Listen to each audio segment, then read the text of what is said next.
Welcome to the Art of Listening to Your Body podcast. My name is Jin Ong and I'm your host. I practice as an osteopath and psychosomatic therapist and am fascinated by the mind-body connection and how your physical body is a manifestation of your emotional state. I help people get unstuck from their chronic pain and live the life they want, grounded in values and driven by purpose. My aim is to create awareness to the underlying emotions behind pain, injury, and disease in the body. Join me to learn more about the story of your body, what different issues may indicate, how to release emotions so that you can prevent problems, as well as inspiring pain story interviews.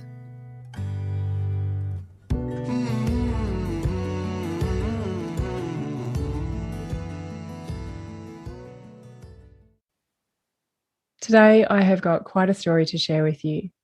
Broc Martin is an Aboriginal man from the Punthamarra Mithaka people of southwest Queensland, Australia. He currently lives on Elcho Island off the north of Australia in a remote Aboriginal community. Broc moved there to be a health coach, working with and supporting the Yolngu people in making healthy lifestyle changes. He's a nature enthusiast and passionate about holistic health and being of service to others in supporting them on their own journey to accessing their inner wisdom and power. Broc has an amazing story, and he took part in my practitioner training as a health coach in 2020. He'll be sharing his own pain story and how techniques learnt in the last 6 months have helped him to release suppressed emotions and how his life has changed as a result of applying this work into his life and with others. Broc goes pretty deep in this podcast and has had a range of experiences in his life. Many of the topics and stories he covers may trigger and upset you. I don't want to tell you what he covers, as he has told the story from his heart. As with all of my guests, it's not easy to share on such a public platform, but they do so because of the changes they've been able to create in their lives. Broc shares his contact details on the podcast at the end, but his email has changed. So I will drop his email and contact details in the podcast notes, and please reach out to him if you feel compelled to after you've had a listen to the podcast. Welcome to the podcast, Broc. I just want to give people a little bit of a background as how we came to here today. And I think it was almost a couple of years ago, I was invited to a health retreat over in Australia, in the Northern Territory. And it was my friend Helen who invited me to take part, to be a practitioner, to work on the participants of this retreat. And it freaked me out, to be honest, because it was working with the Indigenous community, the Yolngu people. And I grew up in Australia and I had no idea about really the history of Australia. I was really ignorant and I didn't know what I was getting myself into. But I said yes, because I'm always up for a challenge. And it was one of the most incredible experiences that I have been exposed to. It was really slowing down and observing how maybe life should be. But anyway, if we fast forward through that, I got to cross paths with you, and you were a health coach and you were embedded in this community. You were living on a really remote area of Australia with the Yolngu people, and we were encouraged as the coaches and therapists on this retreat to treat one another. And I think you approached me and we did a session together. And I could see what was going on in your body and I talked about it, but I could see that you were absorbing it, but you hadn't really spoken about it. And then we fast forward maybe almost a year later and you jumped on board my emotional body practitioner training and I got to hear the whole story. And I feel like I was in such a privileged position, as well as the participants that were on the course who were other coaches and therapists and practitioners, because you had never spoken about this out loud from what I understood. And it just goes to prove again that we should never judge people on their story, because we're all human and we all go through these experiences. And I am just so grateful that you were jumping on board. And I think this is potentially one of the first times that you've really spoken out publicly about your history, including your childhood and where you were versus where you are now. Yeah, it's a really good introduction. Thanks, Jen, and it's a pleasure to be here. And I'll be lying if I said I was completely excited, not a little bit nervous.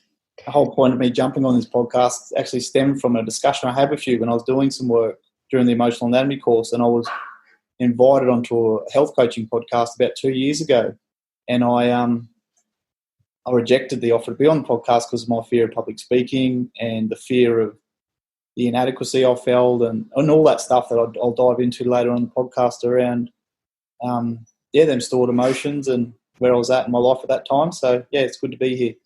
Yes, you have an incredible story, and I think you should circle back to that health podcast and ask them for a second chance. But I'm sure people will be reaching out to you after this. So can you give us a little bit of insight into who you are? Yep. So Broc Martin, 33-year-old male Aboriginal man from the Punthamarra Mithaka people. That's in southwest Queensland.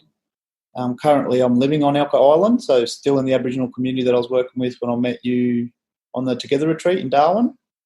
My role has shifted on the island a little bit since when I first met you, and I credit that shift to you and the work I did in the emotional anatomy course.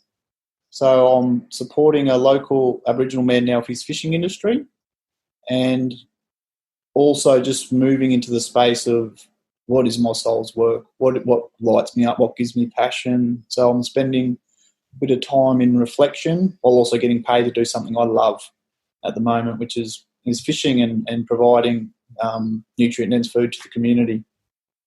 Great. So good. Now, I already have a million questions stemming from that and our interactions with one another. Where should I start? Is probably, I know that when I saw you that first time in Darwin and I was giving you my interpretation of what was going on in your body, and I was sitting there going, oh God, am I wrong? Is this sinking in? And you did confirm some of these things later. So I guess you went through what most people would consider a pretty full-on childhood. Can you give us a little bit of insight into that? Yeah, of course. So the first time, I'll go back to the point where I had that session with you on the Together retreat, and just the ability that you had to hold space and create that emotional safety for me to first discuss some of that.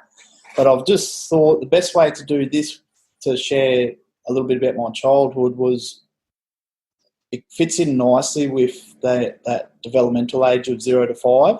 So my mum had me when she was pretty young. She was 16, maybe 17, I'm not quite sure. So I was born to a young mother. She had her own battles with addiction at the time. My father and her separated. I think I was very young, for a couple of weeks. So I was with mum, and she travelled around a lot. So only recently I had a chance to have a good chat with her and talk about some of that stuff and just get a clearer picture, because I've got memories, but I've also got memories that I've suppressed around what happened from that age of 0 to 5.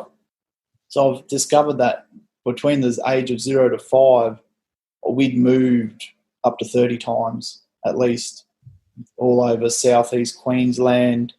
And I know from the work I've done now as an adult, looking back at that constant moving and sense of security that I never had, actually I've carried that unconsciously in my adult life. So by the age of 5, mum couldn't look after me anymore.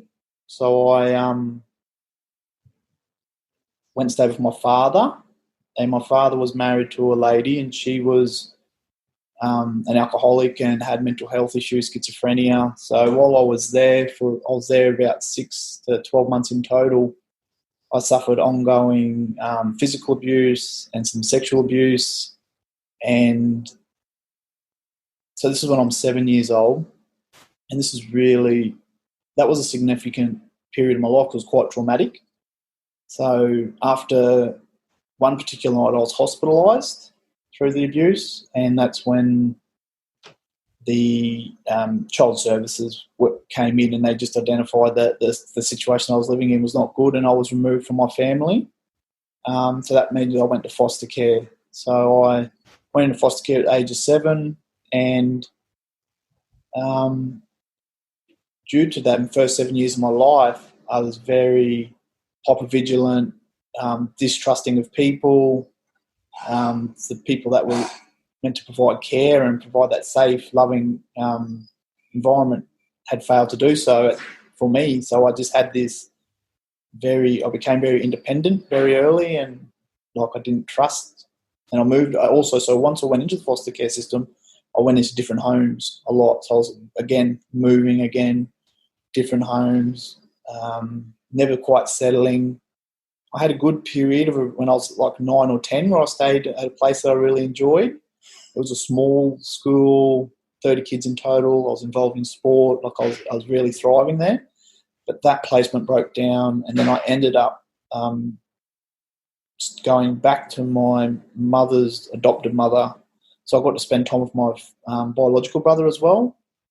It was really nice for that year, but that household was also, I suffered more of physical abuse there. So I ended up living with some friends of mum's. My mother was in prison at the time. So at the age of 11, I started having this introduction to my biological family, which I hadn't had any connection with for up to 4 years. So as an 11-year-old, I slipped into drinking. I started drinking alcohol, smoking marijuana, and yeah, that all happened from about 11 to 12 onwards. How did you get introduced to the alcohol and drugs so early? The people that I was living with, who were my mum's friends, they were just like, that was their lifestyle. So they were basically allowed me to do what I wanted at that age. And now, upon reflecting back on it, that was just my coping mechanism for the life that I'd had, and I thought I'd found the relief that it gave me through the instant gratification and separation out of myself. So, and I took to it like a duck to water, like thought I'd found this is my medicine. So it and it progressed quickly. So by the age of 15, I was in juvenile detention homes through committing crimes, a lot of just property offences, breaking into businesses, anything to get money, stealing cars. So by the age of 15, I was living this lifestyle of in and out of detention, crime, drugs. Yeah, so that was my teenage years as well. Mm-hmm. Thanks for sharing that. We'll go into those a bit more if you're happy to. So what led you down this path of looking into the past a little bit more? Where were you at? Yep. So my teenage years, so it didn't stop. When I was 18, I got sent to prison for 3 years. These are all deep. I've reflected deeply on these experiences because they've moulded my worldview. Being an 18-year-old male in a male prison, it's a place where there's lots of masculine energy, negative role modelling.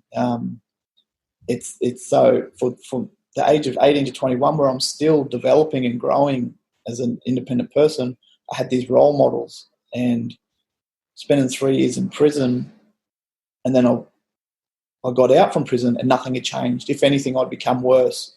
I'd learn to do things to survive, basically, that didn't serve me well living in society. So I was only out of prison for 3 weeks, and then I went back for 2 years. So essentially, when I look at it like that block, I'd had spent 3 years, 3 weeks out, and 2 years. So I spent 5 years in prison. Mm-hmm. I was very, very lucky at the end of that last prison sentence. I met a mentor in prison who was able to connect with me, connection again, something I felt I was missing lots of my life, was like a real connection. And he was able to guide me to the realisation if I continued to do what I was doing, I was going to keep getting what I always got, which was, at that stage, I was 23, going on to 24, and just spent the last 5 years in prison. And as a result, I was suffering. I had a brave mask on and I had ego and bravado, but on the inside I was suffering. I was a lost little boy in a man's body that was just doing his best in the environment I was in. And we're very adaptable people, and I loved reading when I was a little boy. Like over the last 2 years since I've met you, I've been going back to that little boy and doing that inner child work, and it's been I can see how I got diverted away from that in the drugs and the addiction and the lifestyle, but coming back to that. So it's a significant time for me because at 24 I came out of prison and I made the decision to seek support around the addiction, and I did that through going to a addiction treatment centre, and as a result of that I adopted spiritual principles in my life, and it's just been a journey of growth and self-discovery since that point. So that would have been going on nearly 10 years ago. So I would have been 24, and I was really, really blessed at the time. I had people around me that I could seek support and mentoring from. So it all happened around 24. So that's when I started looking back. And I only just scratched the surface. Like I thought I was doing really good for a couple of years. But again, in the last 2 to 3 years, I've had more growth through going deeper into the emotional body connection that I learned through when I first encountered that with you. That really opened up a new level of self-exploration and releasing. Yeah. Can you take us through a little bit more of your childhood, because you touched on it briefly, and you go into as much detail as you're comfortable with. So going from foster families, like how many siblings do you have? What's the family dynamics? And tell us a little bit more about your parental relationships as well. Yeah. So like I mentioned, from the ages 7 to 11, I had no contact with my biological family, but I always had this deep yearning for my mother, particularly. I didn't have that for my father because I blamed him a lot and I was resentful for what had happened with his wife at the time that happened to me. So I had that feeling towards him. So I didn't have that longing. And again, he's an Aboriginal man as well, so I had a big family on that side. My mum had, after I was born, Mum had 2 more daughters, but they were adopted out to her adopted mother as well. And then she had 2 other boys who I'm very close with today. And so today, it's funny when someone asks me about my family, it's just like, oh my God, I've got to like put all these pieces together and get at that. But to cut a long story short, I've got my 2 brothers that I'm very close with today, and Mum. Like when I came to you to do some one-on-one work, that was the big relationship that I needed to put work into. Like I had to. When I got clean and got off the drugs and that, my relationship with my mother, I sort of went into her father, like a parenting role, and it went to the point where I had to set boundaries around that, and I withdrew, and I probably withdrew too much because I had these suppressed emotions of anger, hurt, sadness, grief that I hadn't even processed. So the last couple of years I've been doing work on that as well. And it's today my relationship with Mum it's not how I want it to be in a perfect world, but I've been able to come to the place where I can give her love and love her unconditionally. And just because I don't receive the love that I want from her in the shape or form that I expect it, doesn't mean I need to withdraw my love. She came up, visited me on Elcho Island at the end of last year. That was really, really nice. It was a funny conversation I said to her. Because I surprised her and flew her up, and I said, when's the last time you were on a plane, Mum? And she said, in 1986 when they extradited me to Sydney to go to court. So it was a really nice thing to be able to do, to be able to fly her up. And she's still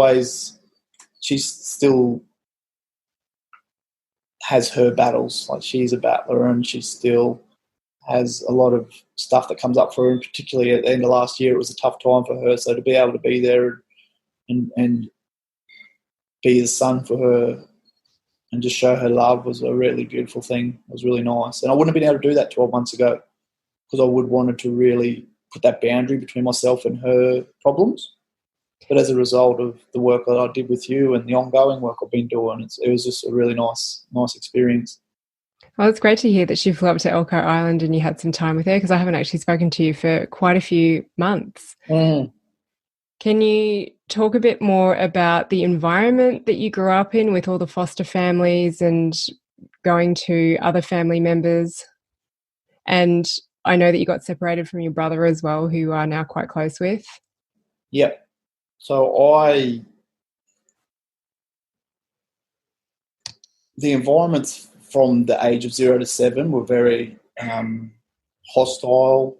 There was lots of alcoholism and addiction around me. About 2 or 3 years ago, I accessed something you can get from the Queensland government, which is called Freedom of Information. So it was a history of basically all the homes that I'd been to, the abuse that I'd suffered before that led me to being taken into care. And that was really challenging to go through that and read that and try and process that by myself at the time. I had a support network around me that I could bounce stuff off about, but I couldn't really, I felt like really alone in going through that. And I think when I got that triggered them suppressed emotions that I pushed under about mum. And reading some of that stuff, it was really interesting because there was just one interview in particular where I was in a police station doing a police interview talking about sexual abuse that I'd suffered, and it stated some of the facts. And I can't even remember this. Like, I must have just really suppressed it. And it said at the end of it that the abuse is suspected but can't be proven because Broc outlined very specific details that a child of that age wouldn't understand, etc., etc. And it said, and Broc is also a child that doesn't demonstrate emotions. And it just How old were you? 6. So reading that just took me back to the defense mechanism that I used to switch on all the time. I would appear that I wasn't have emotions, and I could just go from activity to activity. And yeah, that was challenging to look at that and just realise that that's the age that I had to go back to and talk to through one of the tools that you shared, and that in itself was really nice to be able to do that during that process. When I was 11, I was living with my brother, who I love dearly, and that's when I was back with my nana. And again, it was an abusive household, and I had that. And at that time too, my mum was in prison and given birth to my other brother. So I'd gone up to prison to visit him as an infant. So I'm very close to him as well. So again, that separation from them when that placement broke down was really difficult. At the age of 11, that's when I really, that's when my drug addiction took off the most. Again, that coincides with that timing of being reunited with one of my biological siblings for a 6 to 8 month period, even though it was a hostile environment and it wasn't a pleasant experience. I had my brother and I had contact with my mum who was in prison, but at least I was going up and visiting her, and it was that real centre of origin stuff that was being met for me. So when that got broken again, that's when I really disconnected and started using substances to cope. Did you go to school? Yep. So I was going to grade 6. I didn't go to school. So for 6 months I missed out on grade 6. Grade 7 I ended up going back to school, and I ended up leaving school when I was 14. Mm-hmm. Yeah. Have you ever gone back to study? I did, which was a really, really awesome experience. I think one of the most important things that a message I could share with people is the power of transformation and hope that's available. So here I am, a child that had a very disruptive childhood, drug addiction, left school at a young age, went to prison. So when I came out and I sought support, I was able to identify that, yes, I am capable. I am confident. I'm not that story. I'm not that narrative of that belief system that I have of myself. I'm not just going to be a junkie. And this was all the thoughts that I would have about myself growing up. Like, I'm destined to live this way. So when I got some good support around me and some role models, I went back to TAFE and I did my year 10, 11 and 12. I did that. And how old were you when you went back to year 11 and 12? 25 years old. And I remember, it's a really good experience, I went into that TAFE for the first time and I had so much anxiety in my stomach just signing up, and I felt like a fish out of water. And a year ago I was in prison. So I was just like, this whole new dynamic was going on for me. And I remember that day really clearly because it was such an emotionally charged day. And I think a couple of years later, I was strolling in there, giving lectures around something, like maybe child protection or something that I've gone into work. And it was just that moment when I walked in and I just delivered that speech or whatever it was. And I walked out and I thought, wow, just the amount of difference of the person that we become. We change and grow through experience. It's like even today, like just when I was driving to get prepared for this chat with you, I just had that bit of fear come up and I was like, feel that, push through. I'm going to be better from this if I do a good podcast or not. It doesn't matter. And I'm speaking from the heart, so I didn't have to research and do that. So I did have a level of comfortability. But, yeah, just being able to go back to study, and even that year at TAFE, I don't say this to blow my own horn or sound egotistical, but I did my year 10, 11 and 12. I did a Cert 3 in community services because I discovered a passion of being of service to other people, and I found that I could relate to people that had been down the same sort of beaten track that I'd come. So that passion was ignited in me. And that year I got nominated for Aboriginal and Torres Strait Islander of the Year award. And I was just like, who am I? Like 12 months ago I was kicking cans in a prison yard, talking outside my mouth. And now a year later I've applied myself. I've found out I can do stuff that if I put my mind to it. And it really gave me a boost of confidence. And for the first time I felt like I was accepted into society. I'd always felt like an outcast. I'd always felt different. I'd always felt like I carried that stuff from my childhood, and I created the story about who I was and what I was destined to be. And then it's like, it's far from the truth. We have so much potential and infinite possibilities when we just get the right people and the belief in ourselves. Oh, we absolutely do. And look, you just articulate it so amazingly, and that is you really just speaking from your heart. Now, I do want to definitely get into where you're at and more of that side of the story, but can I just drag you back a little bit into the past again? So I want to get into the drugs, the substance abuse, a little bit of the crime as well that you were involved in, and from memory, where your headspace was at and emotionally how you expressed yourself with your, say, your anger. Yep. So the drug use started when I was 11, and it got really, it was dominating my life by the age of 15. So I was injecting speed, injecting heroin, drinking, like whatever I could get my hands on, I was involved. And like that's a regular teenager is just learning to process emotions at that age. And it's really interesting. Like my body was changing. I was, I just basically was just out of control. I had no living skills. And I found myself doing whatever it took to get what I needed, to be able to be at peace with myself. And that was a lot of work I had to do too. Like these days, we're looking back and processing shame and guilt around some of my actions as well. Like it's, I'm not proud of any of that stuff for that period of my life, but I also don't take away from it because it made me who I am today. So in prison, I would have witnessed violence. I would have participated in violence. I love boxing, so I was like this young man that would try and conform to an image of what it is to get through prison. I remember when I came out and of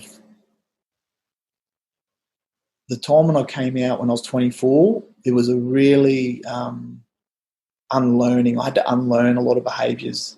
Like if I'm angry with someone, I can't yell or try and force my will and like that there. So I had to just really work on that stuff because I'd had that stuff. Had been such a big part of my life for a long time, and I'm really, really blessed that I had good people around me that guided me and role modelled that. Like that was, I had to learn what it was like to be a man, and that concept that I had of what a man was completely wrong. It was false. It was built off these life experiences, and so I had to unlearn a lot and then learn more.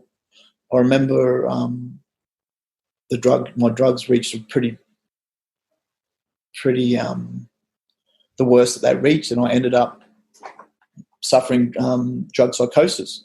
And that was a really scary place to be in because I'd lost touch with reality, and I was, this particular time, I was just using lots of amphetamines and acid, and I was losing grip with reality. So I ended up into a psychosis ward as well.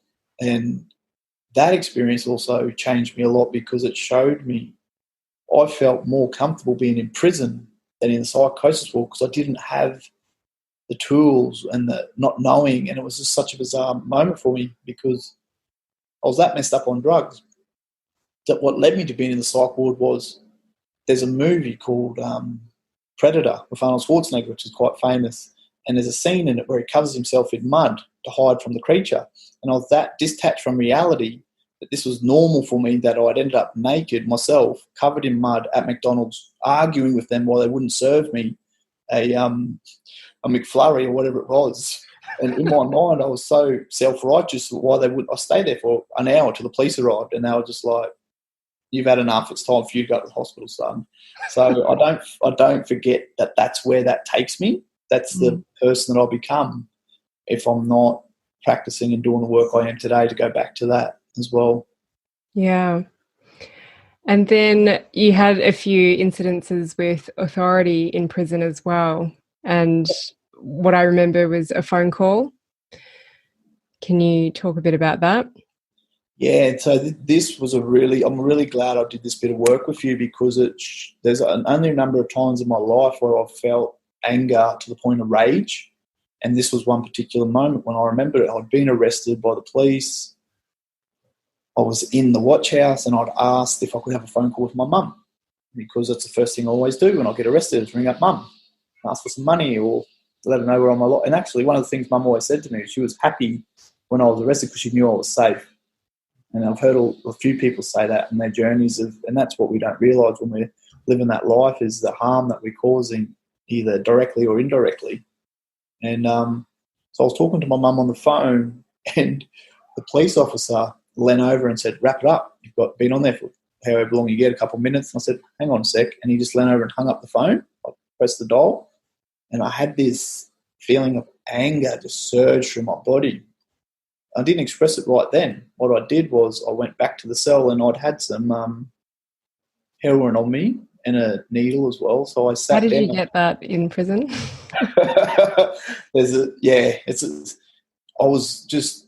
That was so important to me to have that. I'll do whatever I had to do to get it, smuggle, contraband, anything went. So I had it on me and I thought, I sat down, I knew I was on the camera and I just started preparing it and just waving at the camera, knowing they'd see it because I was so angry and I wanted them to come down. So when they came down to run into the cell with me, I've just stood up with the needle and said, "Come in, come on," and like used the needle as a weapon because I was so angry. And they used 8 cans of capsicum spray on me over a period of 10 minutes, and I was that angry that I was just hoping that officer that had hung up the phone call would come into the cell, and I wouldn't have been able to guarantee my behaviour at the time. So I was in a rage. But I really wanted to process that because that was an emotion, that anger that took me to that place, and it's not justifiable, but I've looked at the 3 times in my life where I've been right on the edge of like not caring of the consequence of my actions, and it's all been involved with my mum. She's always been this pattern or theme in it. Yeah, I'm often talking about what would you tell that therapist or the doctor who told you that thing. But in this case, it's kind of like any person in a position of authority is that you're still dealing with humans, and actually you can trigger them off pretty badly as well. So if you had a chance to speak to that officer now, that policeman, what would you say to them in that moment? In the moment of when I was there, or in the moment today? In the moment today, knowing that that was what happened afterwards and the rage attack that you had, what advice would you have for someone like this? Maybe there's police officers out there listening to people who are in the position that you have been in. Yeah, it's a really good question. It's I certainly know that because you just wanted to talk to your mum. Yeah, yep. That was the trigger. That was the trigger. So I think, especially in the authority, in the position where it's the police officer and the criminal, there's always going to be this animosity. There's a deep animosity that comes from a place that's not even real. And I was young then as well, a lot younger. I know today that having the ability to pause, respond, overreaction, like I really, really use that tool a lot. But also I've got to be careful not to do that and then not allow myself to express the anger as well, which I've learned to do. So I would, I don't know how to answer that question, Jin. I don't know what I would say, but I definitely I owe that man an apology, and probably the whole Toowoomba Police Force a huge apology for my behaviour over the years. Well, there you go. It's out on the podcast now. That's okay if you don't know how to answer that. Okay, so you were in and out of prison, and would you classify yourself as an addict or a user? Yeah, I would identify as an addict. Mm-hmm. I do identify as an addict, yeah. Do you keep in touch with anyone from your childhood and teen years that were around you at this time? No, but every once in a while my paths will cross with people from that life, and it's really good because our paths will cross where it's in the space where they're trying to make changes themselves. So them recognising me and seeing who I am today is a really help. Like that in itself goes a long way to helping them to realise that, yeah, we don't have to stay in that cycle. There are people that get out of that. And unfortunately, I'm one of them that have been able to break that cycle and go on and find my passions for life. And, yeah, I'm really blessed. So you had this mentor who I believe you still keep in touch with. Did you go into AA programs or any addiction programs? Yeah, I went into a 12-step fellowship. Yeah. Did you want to share anything about that? No, I won't share much about that, Jim, because it's in alignment with the traditions of 12-step fellowships. Is we really rely on attraction or promotion. Mm-hmm. But it is it's an integral part of my life today, a foundation that's really, really helped me. Yeah, great. And what other help did you seek out? Was there anything else? So I hadn't gone in to do the deep inner child work. I'd avoided that. So I went through the process of adopting spiritual principles, doing some self inventory, trying to clear a bit of the wreckage of my past, and just like continue to be of service wherever possible. So that was working really well for me. It still does to this day. It wasn't until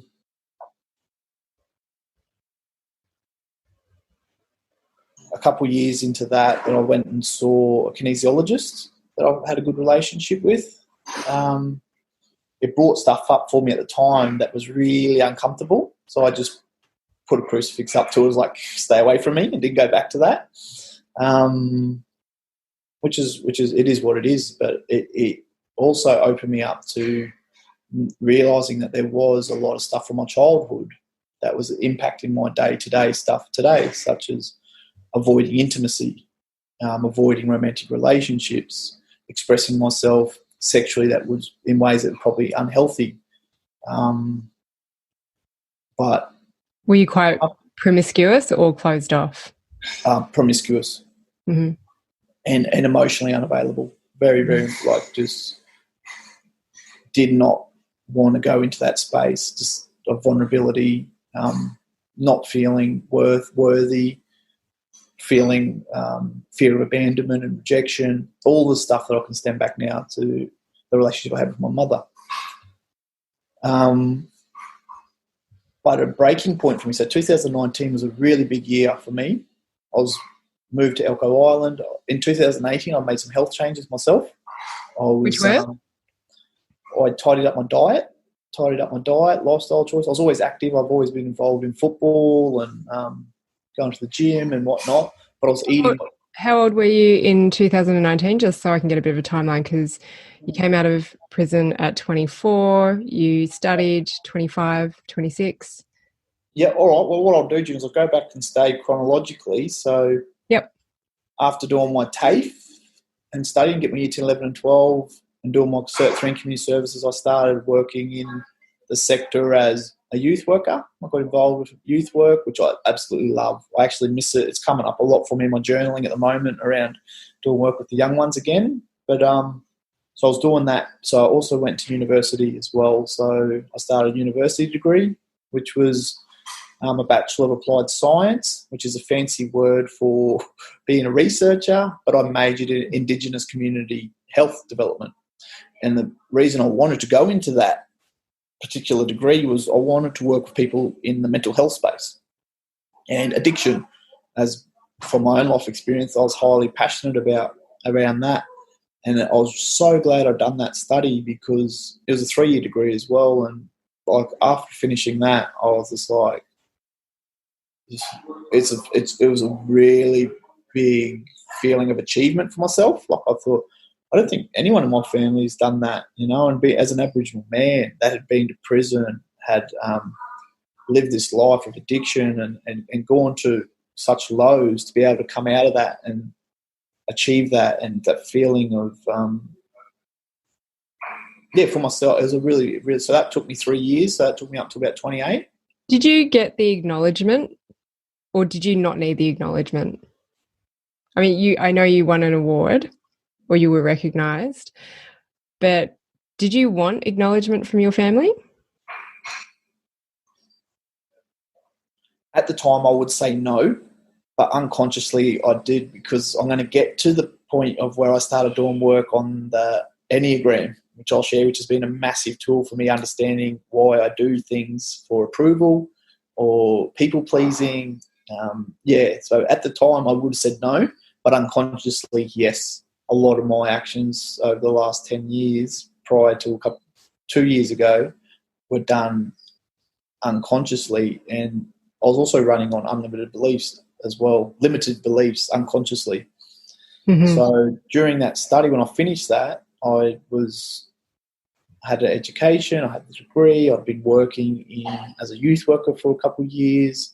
So as soon as I'd finished my study, I was working for an organisation at the time, and the lady who was my manager at the time was an amazing woman. She said to me, "You can now be a caseworker and start taking some cases on yourself," which was really cool because that's where I got interested in trauma. So I was training lots of people in trauma, but also absorbing as much information as I could around trauma because I knew I'd suffered trauma myself. And that really drove me for 2 to 3 years, where I was just working with keeping Aboriginal children connected to culture, developing programs. And I think professionally I just went to this next level of I am actually quite capable of doing this stuff. So I had more belief in myself. And that led me to 2018, that's where I started noticing my energy levels were dipping. So it would have been 28, 29. Very active, part of the local football community, going to the gym, but something wasn't right. I got a big dose of tonsillitis And I was bedridden for like 10 days. And then I got thrush on my tongue after it. Like, all this stuff started happening at once. And I was just like, what's happening with me? And I was really lucky at the time. I was working with a foster carer and I was assessing him around stuff. And every time I'd visit him, he'd be eating the same meal. And because I was writing an assessment, I had to be very thorough. So I had to ask all these questions. And he said to me, I'm eating this because it explained, because I was eating the standard Australian diet and lots of takeaway thrown in it as well. And I was like, I'm really struggling with my energy. And he's a dear friend of mine today. And he just said to me, he eats like meat and vegetables. It makes him feel better. He has a lot more energy. So I just knocked out the sugar and I started doing this stuff.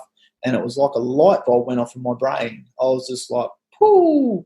I felt really clear. I had all this energy. I started, as a result of that, I started managing my money better. I started meditating. It was just this one key thing that had this ripple effect. So 2018, I was on fire. I was looking good, feeling good, passionate, working in a job that I loved. And then Christmas 2018, I was watching cricket, as I do on Boxing Day. It was really, really slow, and I saw an advertisement for a job at Hope for Health. And I'd watched Hope for Health on a documentary, The Magic Pill. And when I saw them using traditional diet as a framework, I was just like, I love what they're doing. It's very similar to the way I was living at the time. So I applied for the job. I just threw in a cheeky, and my resume had cobwebs on it. I was like, do I do? And I rang up the lady, who's an awesome lady and a friend to this day, Liz, and I said, I'm just ringing up about this job. She goes, yeah, application's closed tomorrow for it. So I was torn. Do I do this and put it? I just did it. I put it in, got it in. So, I had this newfound passion. So I can put it down to what my passions are: working with young people, working with people that struggle with addiction, and then also health, because I saw the changes in my health had trickled out into the rest of my life, and I just became I grew as a human being. I think that's my purpose on life, is to continue to grow. So the more I grow, the more I can contribute. And that's how I got shanghaied up to Elcho Island. It happened really fast. I had a job interview on Skype. A week later, I got interviewed by the amazing steering committee women, 12 Yolngu women, on a Skype video. And at the end of the meeting, they said, we want him.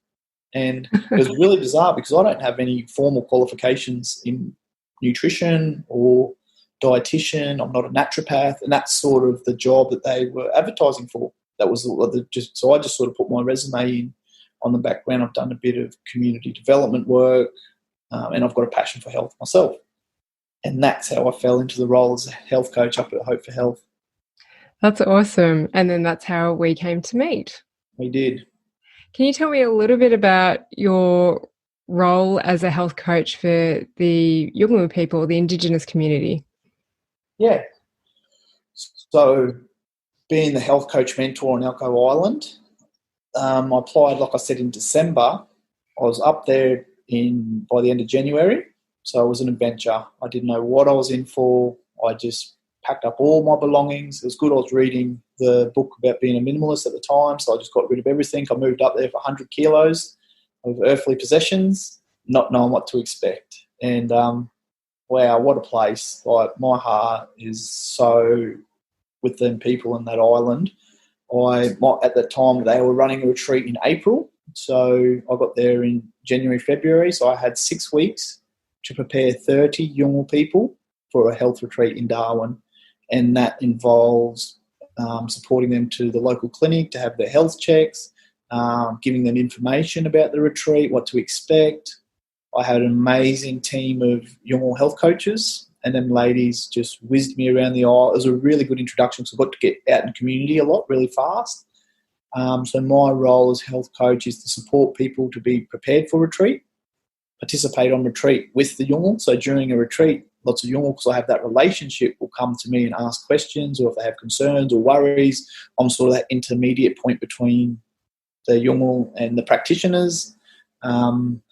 My role is to support Yolngu after retreat in community, navigate barriers that people face living remotely. Yolngu people of Northeast Arnhem Land, where in the community I'm in, English is often a second or third spoken language. So really breaking down concepts that are foreign to their worldview, like a protein or a fat, but also bring it back to their traditional worldview where they were living in harmony with nature and seasonally, and there was no chronic disease in that area before colonisation. So really using modern Western medicine and principles and modalities that we know work, but really meshing them with traditional Aboriginal Yolngu culture. So I say it all the time. I say it to anyone when I'm talking to about the work I do.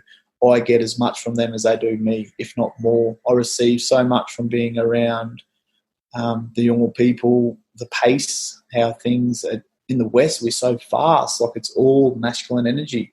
The feminine energy is not valued at all, and I have actually, since being there, been able to drop into that space a lot more. And I'm blessed. So after retreats, I'll do cooking demonstrations. I'll be creative with exercise and movement, try and find what works. And it's always changing. It's always addressing the need. I love the role I was in as health coach because I could meet the need, but then also have the time to step back and look at things big picture and look at what working. And I was really lucky with that organisation. Karma and Tim Trudgeon, who co-founded it, had lived in the community for a long time. Their father had lived in the community, so they had relationships that I was able to piggyback off and just be accepted. And I think that's my biggest skill is relationship and being able to be honest and respectful and have integrity and just bring me to it. And that's what my experience has been since working there. And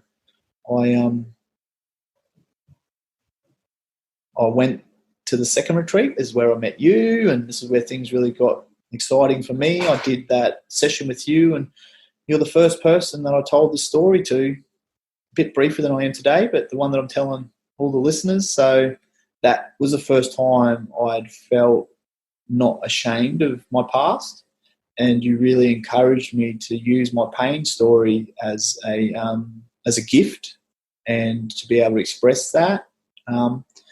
I remember the work you were doing. You were needling my groin, and I was begging you to stop, and you were like, "Just push through. It's going to be better." And I was just like, "Oh my God!" And it was all to do with that base chakra where I was stored around safety and security, and you pointed it out, and it's true. Like my legs have always been underdeveloped muscular compared to the rest of my body, and I was also able to identify that sacral around that blockage of not.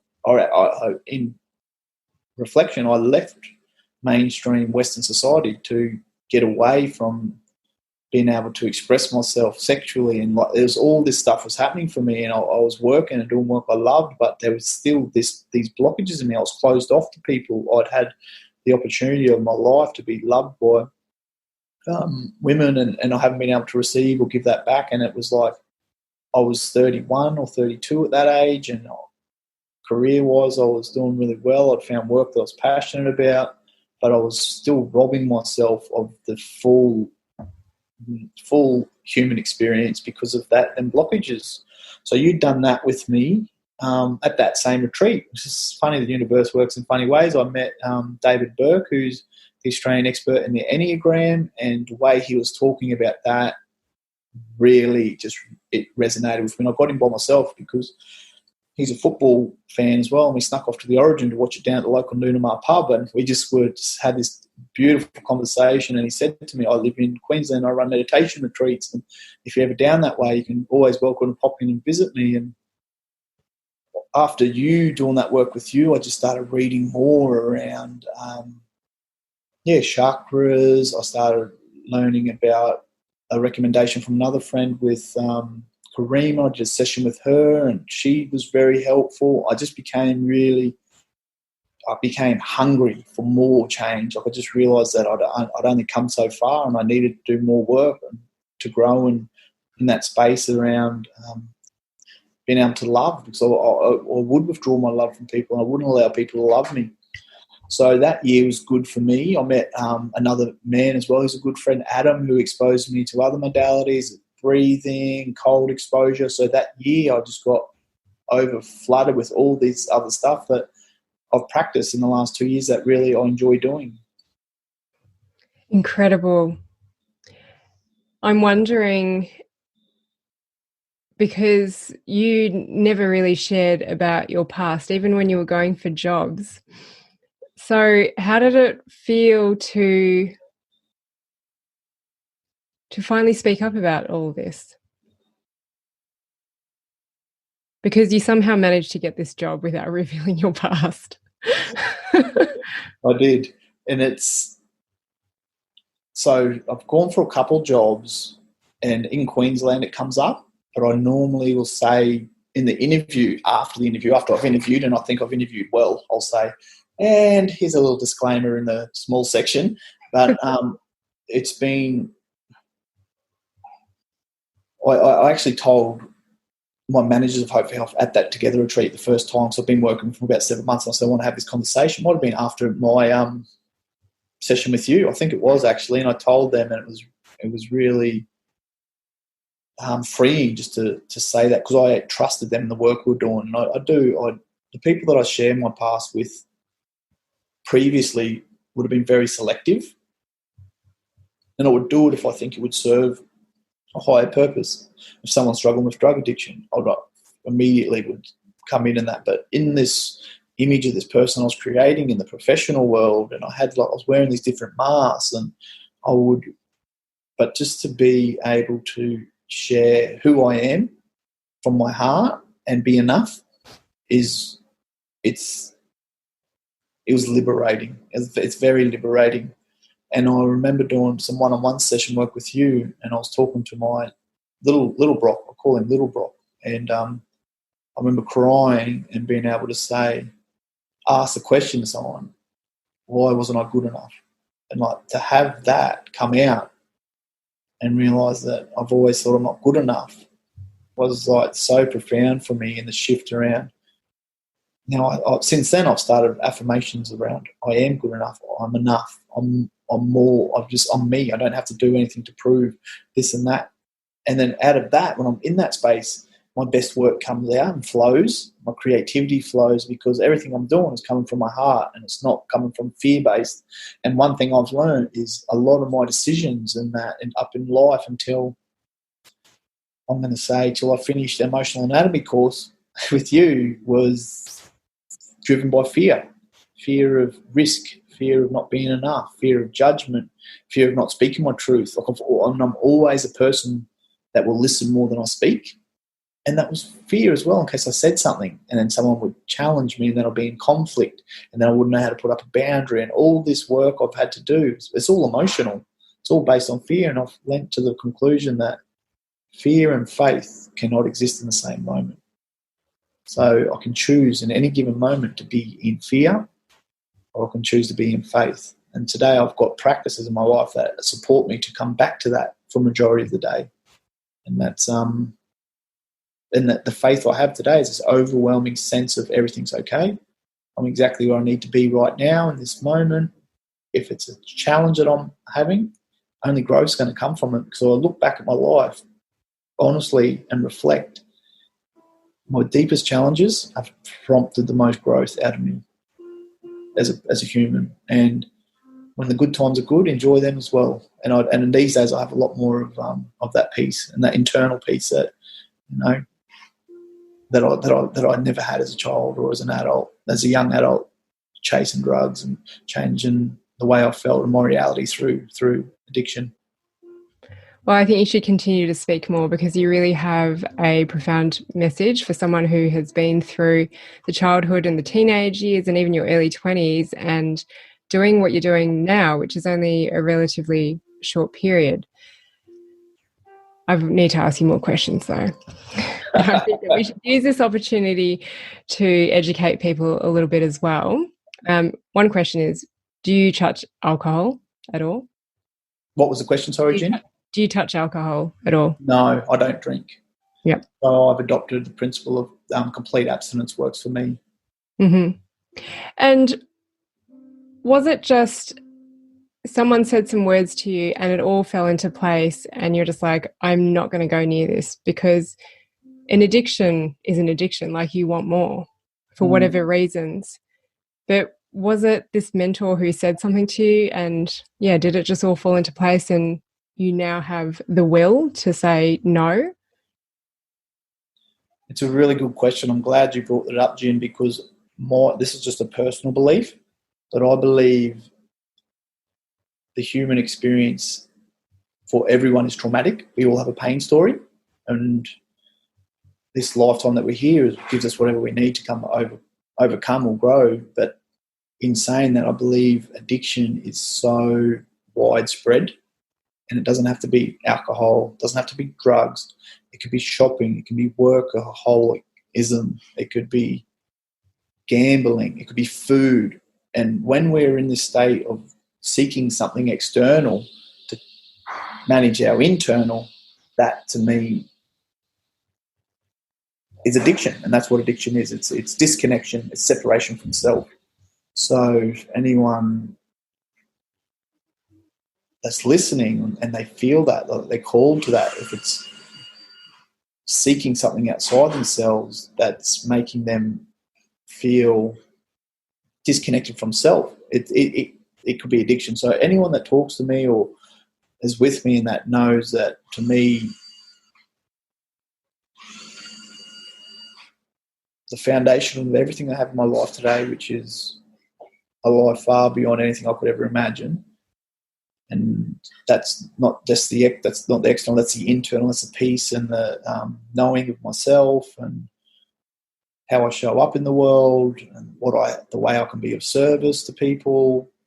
All that comes from the decision I made nearly 10 years ago to stop using drugs and drinking. That it wasn't one thing. Like, I don't know. I reflect on it a lot. Like, how did I get to that point? Had I had enough? I know I'd hit a spiritual rock bottom where the things that I was using outside of myself weren't doing the trick anymore, and I was suffering. The stars lined up, and I had enough desperation and willingness to change, to stop. And I would always have periods in my life where I'd stop, but staying stopped never happened. I'd always go back to that. And it's like I've read something about it, and it talks about that neurological pathways created in my brain where when under stress or that, I'll go back to that because it creates this sense of ease and comfort, which is what I was seeking. That pathway is always there. So I have to create these new pathways, which is meditation or whatever practice I have to develop for myself, because I need to keep this new pathway fresh and clean. That pathway's still there, but it's like a shrub that grows over it, and that path is still there, but I've got to hack with a machete, and it's still there. And if I don't keep this new pathway really smooth, that's the best way I can describe what I do today. Every day I wake up and I just say thank you to the universe for the life I have today, and I surrender to the fact that I can't do that. I've used my fair lot. I've used more than enough. I'm greedy. There's no going back to that for me today. Today I've got. Prior to that, I had nothing in my life. Today I've got too much to lose. Just touching on the people I have in my life, the ability I have to be a good brother, a good son, a good friend. I've got too much to lose. So I keep it really simple and keep doing the stuff I'm doing, keep working like the ongoing things that I do that I think will help me stay on the path I'm on, actually give me joy. That's the spiritual gift there. So the things that I used to do to try and stay on this path actually bring me joy today. That's where the gold is for me. Yes. Now, I remember when we jumped on the emotional body training, you were part of my first cohort and you were the only male in the group. I always love it when I've got a guy in the group. And I make everybody share, and they have to share. And I remember we started with you, and I'm so glad that we did, because you really set the tone of how deep do we go. And I think I'm always talking about keep your facial expressions neutral, watch your body language. But inside my jaw was dropping because I was like, oh my gosh, he's sharing all this. And I didn't know all of that. And yeah, it was incredible. And I think it was just a real smack in the face for everyone to go, holy cow. But it was, you allowed everybody in that group to listen to your stories, but try their hardest not to emotionally react and get sucked into the story, because it's just your story and all you want is help to move through it, right?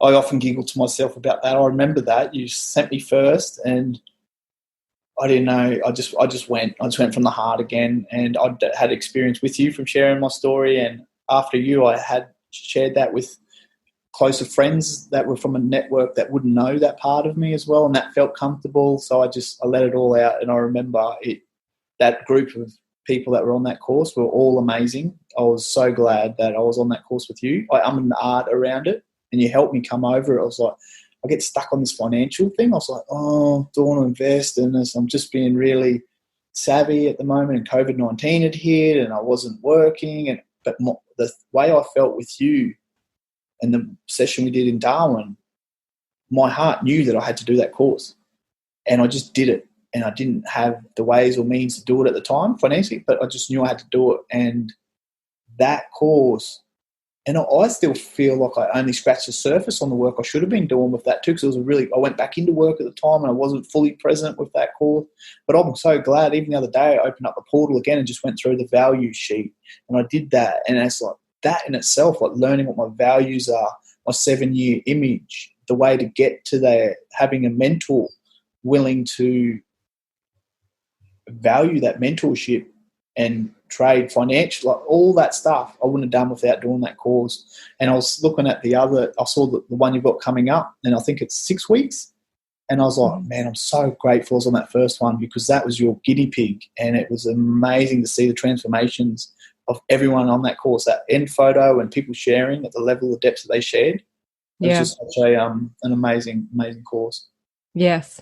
Just to clarify, so the practitioner training is still going on, and I've decided to launch a 6-week one to open up just to the general public so that they can receive this information, but on a different level. It's not for them to do it on people, but to do it on themselves.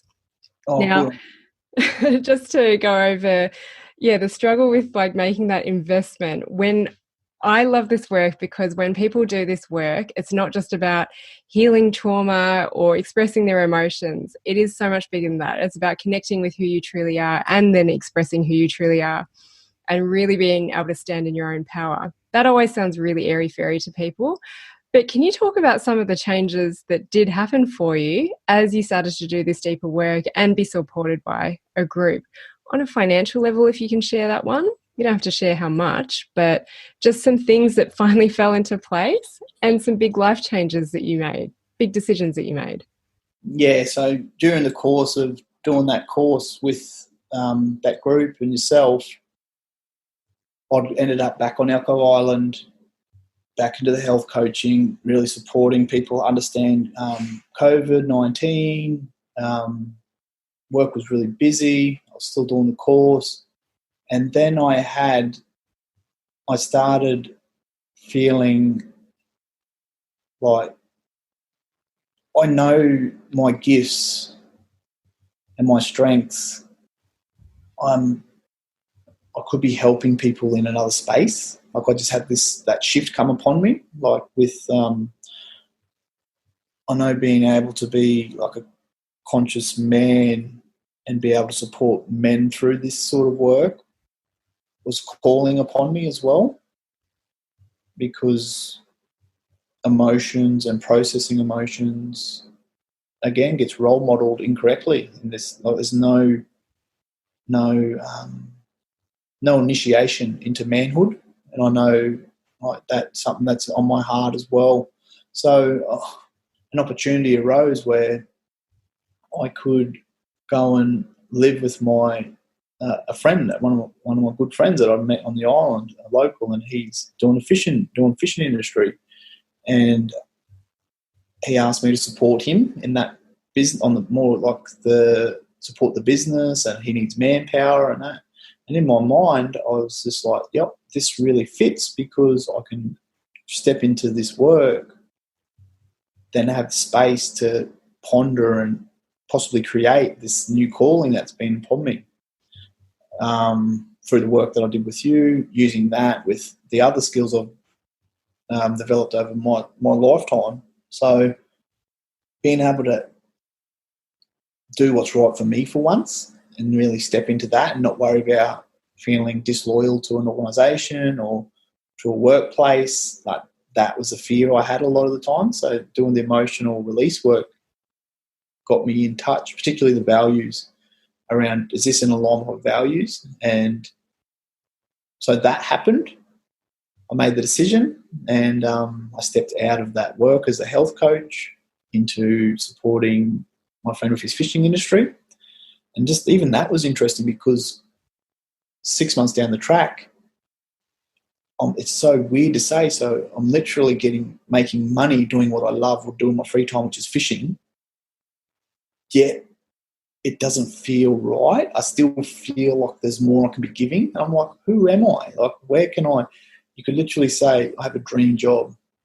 In my spare time, I'd go fishing. I'm making money to do that. So, but yet I'm feeling a calling to something else. So I know that there's more to, like, it's been a really interesting period of time the last 6 months, and a lot's been happening for me. And amongst all that, I had a opportunity. Not an opportunity. What would the word be? It's hard to describe this. I've got to be careful. I just want to go back to the job thing, is because you handed in your resignation, and I'm sorry, Hope for Health, because I know you've lost a really amazing asset, but we're all on our journey. But I was like, oh my gosh, you've handed in your resignation. Hooray. But oh my gosh, what are you going to do? And I think you said to me, I think I'm just going to go dive for crayfish and sell them at the market. Yep. And then just have that space and that time to work out what it is you really want to do. And that has come up a couple of times where you really want to serve men and help them, be a real man, which I'm going to ask you about that in a minute.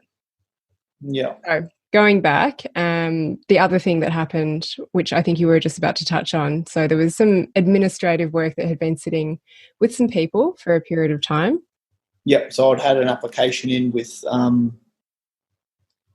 the courts and around some abuse that I'd suffered, and it had been going on for a while. And then, that got finalised. And as a result of that, I was suddenly in a position where financially I could think, what can I do with my life if it wasn't dependent on paying off a mortgage, paying off the bills, the 9 to 5 grind, this and that. So that was amazing in itself, that opened up. And I've been sitting with that in that space now for a couple months, where it's been such a blessing to be able to think, what do I want to do that I'm passionate about, and create and carve that out. So, and that wouldn't, and when I shared that with the group and yourself, you said it really well. You said, when you do this work, you become ready to receive, and things change. And it's like, it's not airy-fairy. It's actually a universal truth that when you do this shifting on us on an energetic level, because it is, our emotions are energy, emotion. I clear myself and I open myself up to receive, and it's like, it is really good. I wonder if we should go into maybe just or as much as you want to share, is a bit about the Aboriginal community. And I guess for you, being Aboriginal yourself, now, are you 100% Aboriginal? No, so that's a misconception that people can have as well, that comes from early days. Good. So I'll Educate clarify me. that. So people can, if someone says, are you 100% Aboriginal or half caste or 10% in that, it can actually be offensive to an Aboriginal person. Good to know.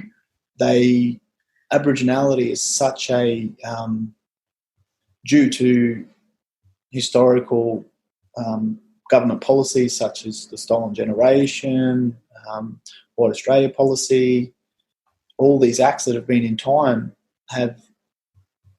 So an Aboriginal person today mightn't be what you would typically think an Aboriginal person would look like, the stereotypical dark skin, whatever. So myself, I'm fair skin. My mother's fair skin, and my father's Aboriginal.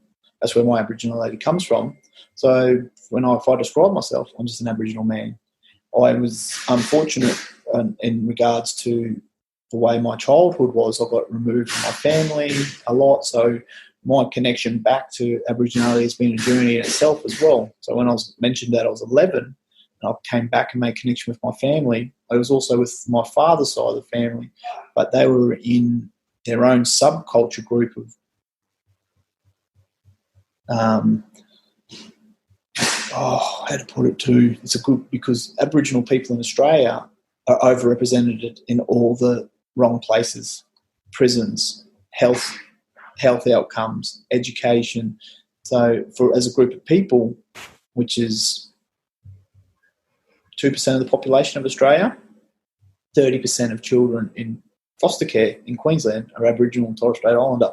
So there's this overrepresentation. So I identified and connected with the group that were involved with the crime, doing that. So that was not me having that connection.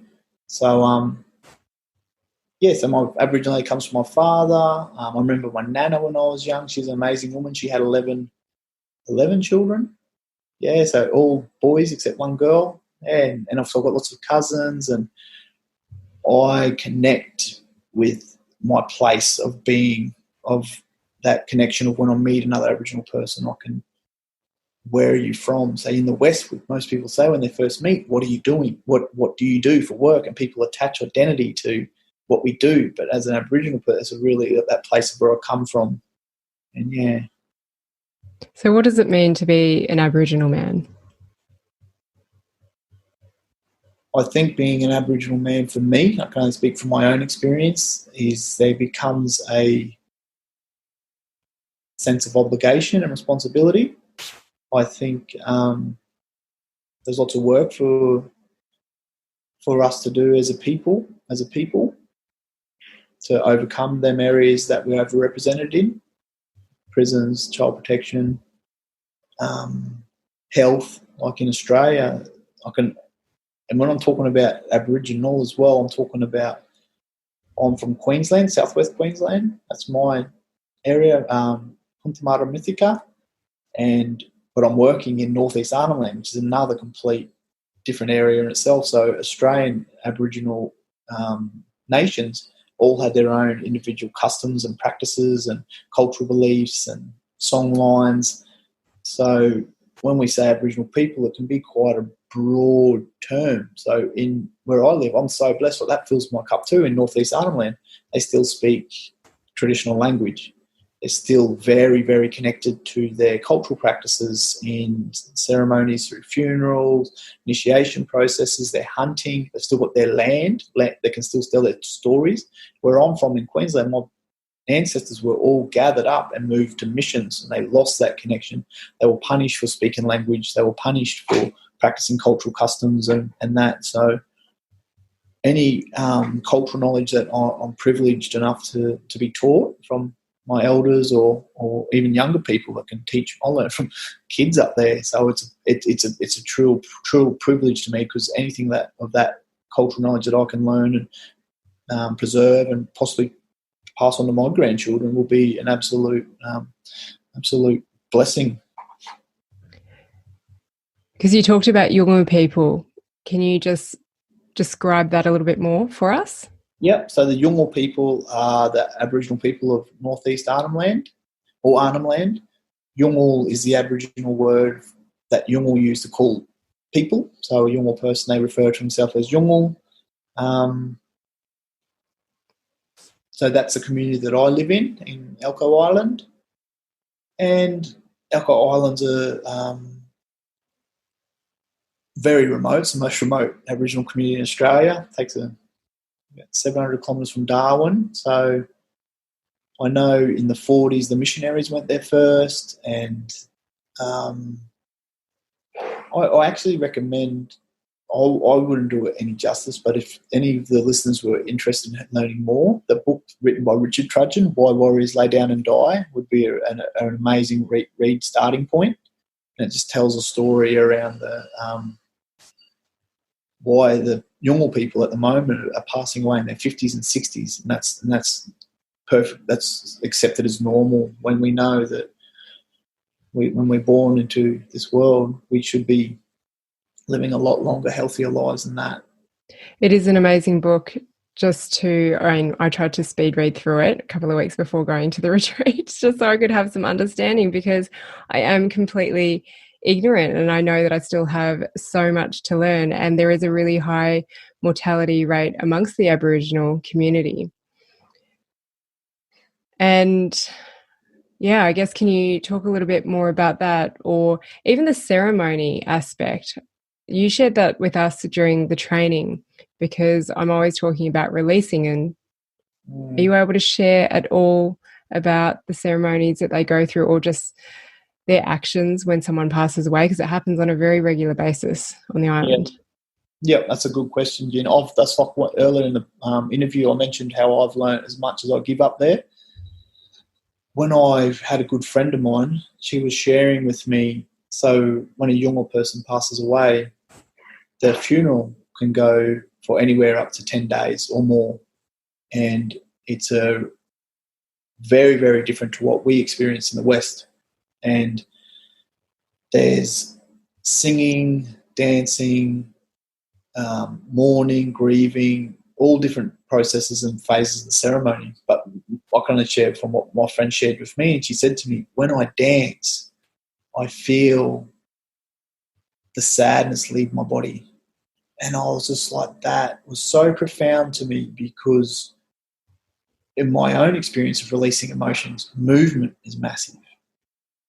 I've never looked at a dance the same, and everyone knows their role, their responsibility, and it's just this whole, and it gave me a chance to look in at what it would be like for a Yolngu person that's forced to live within the dominant culture, which is the Western way, how they have to learn the economy.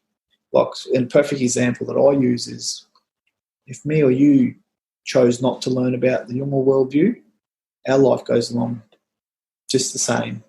If a Yolngu person refuses to learn about the Western English view, there's lots of problems in that person's life, because their whole system is overlaid upon their traditional ways of being. And I've learned a lot. Like, when someone passes away, they're very, very expressive. They'll often throw themselves on the ground, scratch their hair, throw their bodies, and it's this release. It's this release that happens, and it's cathartic. You can sense it. You can't not be emotional yourself, and it's like the way that they grieve, and that we have a lot to learn from that. Well, I know myself, I do, because I try not to judge at whatever stage I'm in when I am processing grief, but I just feel like screaming, grabbing a pillow and screaming into a pillow, driving a car and screaming, punching a punching bag, all these things that when I was little, if I thought I'd do that, I'll get into trouble. Or things like that. And it's very widely accepted. Yeah. What do you think the big issue is? This is probably a massive question and needs a whole podcast on itself, but what do you think the big issue is of the Western view of the Indigenous community? Because I think there's a lot of judgment. Yeah, I was going to say that, Jin. There is a lot of judgment. There's a lot of misinformation, a lot of education that could occur. I think I'll share a personal story that might give an example of it that sums it up for me. So I've got a Yolngu friend, a woman, and she's an amazing medicine woman. She knows bush medicine. She's an incredible hunter. She works at the clinic as a supporting Yolngu women that are pregnant. She gives so much. Like, I often wonder in my own mind, like, if a person in our society did as much as she did, financially they would be millionaires. Like, you know what I mean? That's how rich she is. And she gives all this stuff.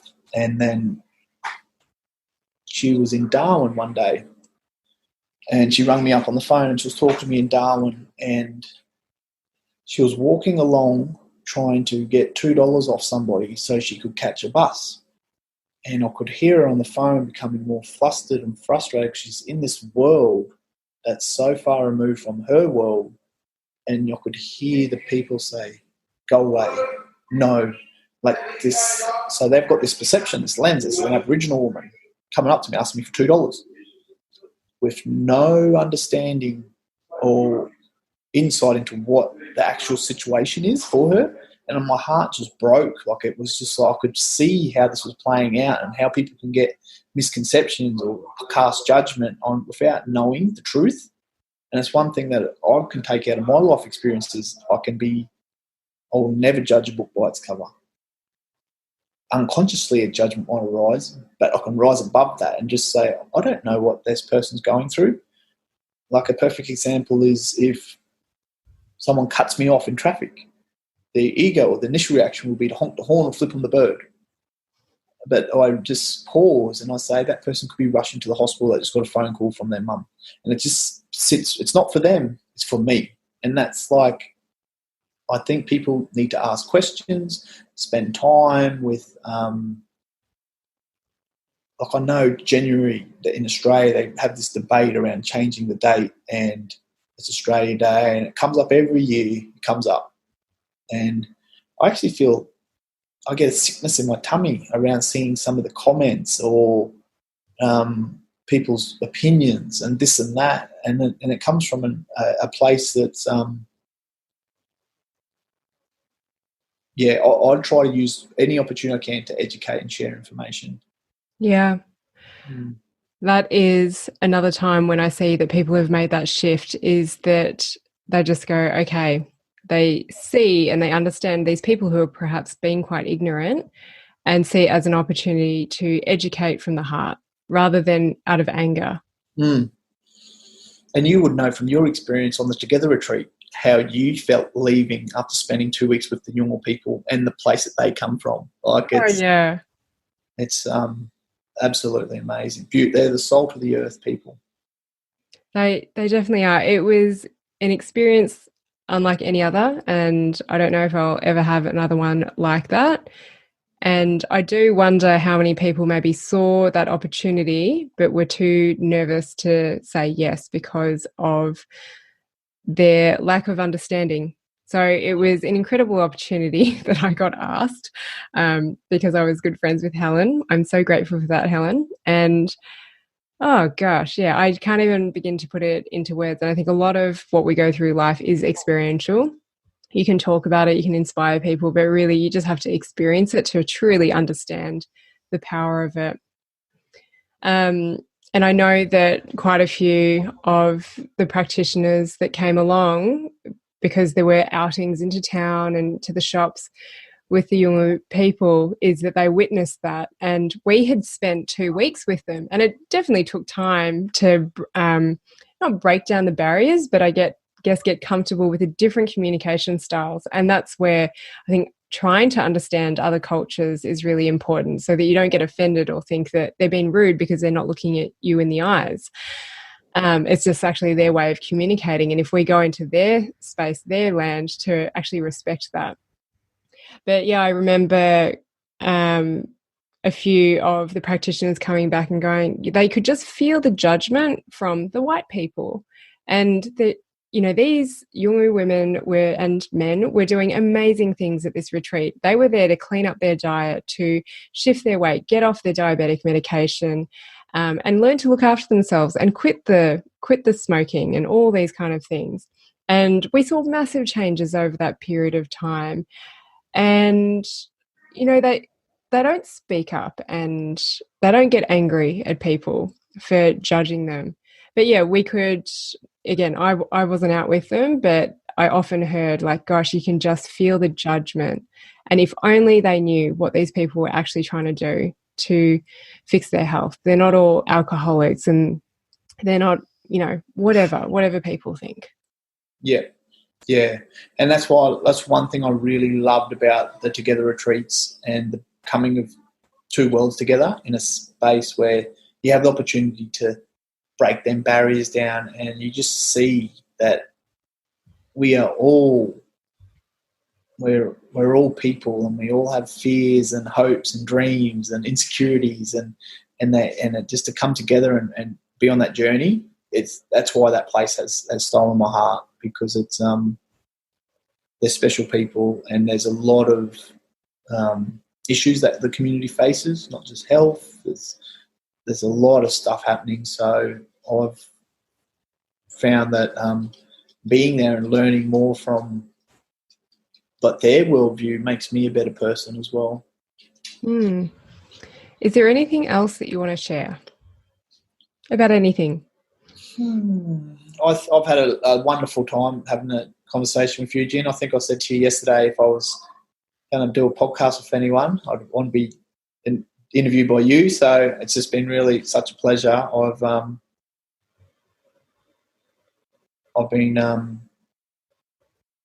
really enjoyed the chat. I think that's all, from me. And we've gone for quite a while.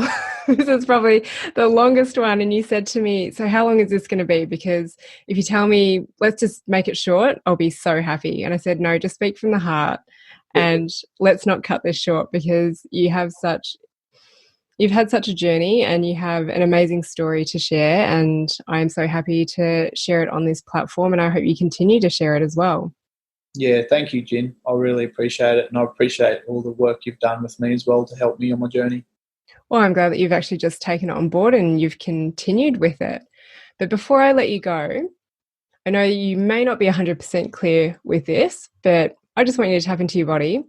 What is it that you see yourself doing? Because yes, you are working in this job where you get to fish and you get paid well for it, but ultimately, what is it that you would love to be doing with your life? I'd love to be on some land with enough accommodation to support people that want to make changes and do the work. Either I've been trying to narrow it down. It's such a good question. I've been writing a lot, but it's whatever way that I can best be of service to people and have the most impact. And I find that through experience. So people, once they've had an experience, can never go away and be the same. So if that can alter or shake someone into a state of being in alignment with their true selves, if that either be through some sort of retreats or ongoing. I've been practicing my coaching as well with other men through, not a paid thing at the moment, but it's been really good, like just using some of the tools and techniques I've learned, and that's been going good. So, yeah, it's a good question. It'll happen. It has to happen soon anyway, Jen, so I'll keep you up. That's all right. Well, I look forward to the changes, but I guess just on that, you talked about the retreats, and we had spoken about it a little bit in the past, but you do live in this really amazing environment, and some of the things, like I see your photos, I'm like, are you not scared that a crocodile is going to come and eat you? But yeah, you go fishing. What else do you do? What else is like coming home to the land and living off the land mean to you? Because we have people who hunt here, but how do you get your food? Yeah, I've really found my calling in around living semi off the grid. I essentially will only eat what I catch or kill myself. And being on the island is amazing. The landscape is stunning. There's an abundance of food and animals available. I like fishing. I like hunting. I learn a lot from my friend, the Yolngu Man. So he teaches me how to hunt traditionally as well. So there's I'm really lucky. I've got a spoil of food. Like I could have buffalo, pig, kangaroo, goanna, all these various meats that Aboriginal people have eaten for thousands of years and thrived. And I'll order some food from like Greenies or something in Darwin. And I've cut it down to I'm not spending very much. I'm very self-sustainable. Different modalities of hunting. I like bow hunting. I like hunting with rifles, hunting with a spear. And it's really cool learning off the Yolngu way because they hunt seasonally. So just before I left, stingray was in season, and wow, it is just so nice just to learn and follow the seasons after I've been there for a couple of years. And I love it. If anyone's interested, just follow me on Instagram. I'll put a lot of more photos up on there. So yeah, for sure. So how can people find you? So on Instagram, I have. I've got to remember at Keto Original 87, KETO RIGINAL 87. Nice. And just in case that name changes, it's Broc Martin, but you can always let me know if it changes and I'll update the podcast notes. Can people email you if they're interested to get in touch about your story or anything? Yeah, open to email. Put it in the podcast note as well, Jen, but it's Broc Martin 87 at gmail.com. Nice one. Thank you so much for sharing. I really, really enjoyed it, and I'm just so happy to hear where you're at right now. Yeah, thanks heaps, Jen. It's been a pleasure. Thanks for learning with me on the Art of Listening to Your Body podcast. If you like what you've heard, I would love if you could rate, review, and share with your friends. You can find me on Facebook and Instagram. My handle is The Art of Listening to Your Body. You can join my free Facebook group where I go live regularly to teach you about different conditions and the deeper underlying emotions at play.